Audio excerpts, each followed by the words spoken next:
Lives are changing right now in Kansas.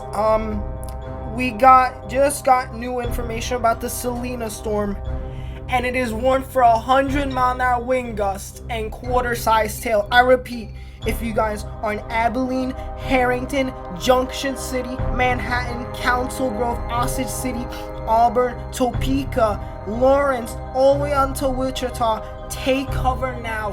Homes will be ripped. Damaging winds. Winds will completely obliterate trees. I repeat, 100-mile-an-hour wind gusts are in this storm right now. Even in this Dodge City storm, 90-mile-an-hour wind gusts in that storm as well. But in this one near Salina, take cover now.